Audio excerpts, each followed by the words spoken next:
On va encore parler aujourd'hui de Kabir et de Akbar, mais du point de vue de la grammaire et de la lexicologie. Comme l'un des intervenants de la vidéo l'a dit, pour comprendre ce que nous dit le Coran, il faut travailler directement sur la langue du Coran.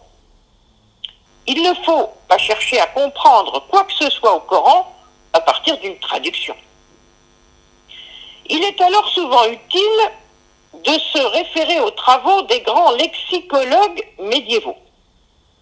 L'un des plus prestigieux d'entre eux, c'est l'auteur du grand dictionnaire Lisan al-Arab.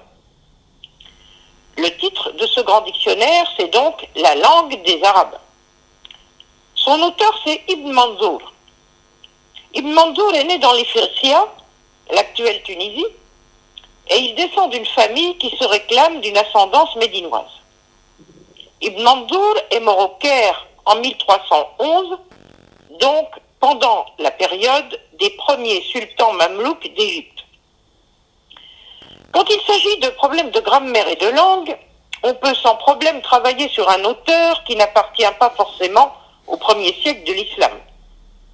Dans ce cas, on n'est pas en but à des problèmes de mise en scène glorifiante ou fantastique du passé, comme cela commence à apparaître dans l'euphorie de la réussite impériale dès le début du IXe siècle.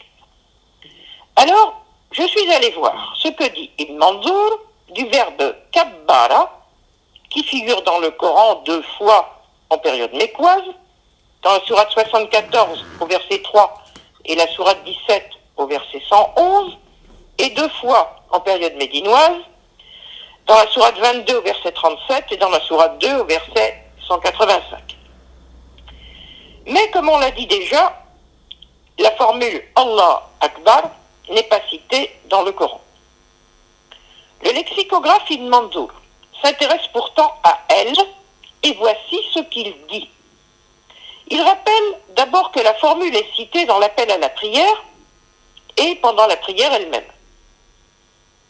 Il n'est pour lui évidemment question de rien d'autre et pas du tout d'action profane qui se placerait sous le patronage divin. À l'époque de l'auteur du Lisan al-Arab, ce qu'on pourrait appeler une appropriation personnelle de cette invocation serait totalement inconcevable. Dans son exposé, Ibn Manzour affirme d'abord que dans la formule Allahu Akbar, l'élatif Akbar a le même sens que l'adjectif simple Kabir. Pour justifier son point de vue, il prend un point de comparaison dans le Coran lui-même. Il compare le passage de la sourate 30 au verset 27 avec celui de la sourate 19 au verset 9. Dans les deux cas, il est question de ce qui est facile au Créateur dans sa création.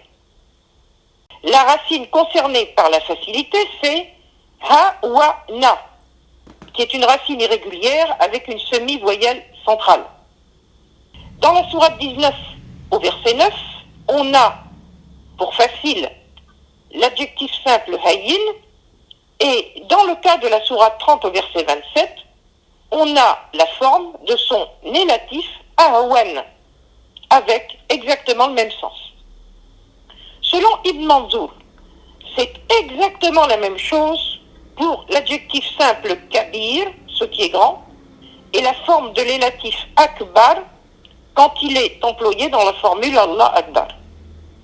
Ce n'est pas moi qui le dis, c'est un savant médiéval dont la compétence lexicographique et grammaticale est difficilement contestable. Ibn Manzour remarque que dans le prononcé correct de cette invocation rituelle, le nom divin Allah est vocalisé avec sa terminaison Allahu, alors que l'élatif qui suit n'est pas vocalisé. En effet, d'un point de vue strictement grammatical, on attendrait Allahu Akbaru. Mais en fait, c'est cette finale silencieuse, sans le ou de Akbar, qui donne sa puissance à l'invocation qui est toujours oralisé.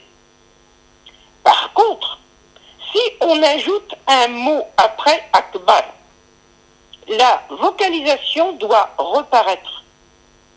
Ibn Manzour cite alors une autre formulation qui semble aujourd'hui totalement oubliée.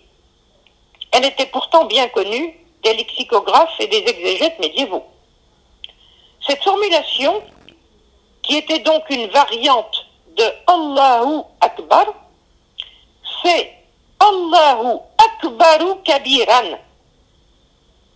Dans cette variante, l'adjectif Kabiran remplace en fait le masdar takbir, qui est le nom verbal du verbe kabbara.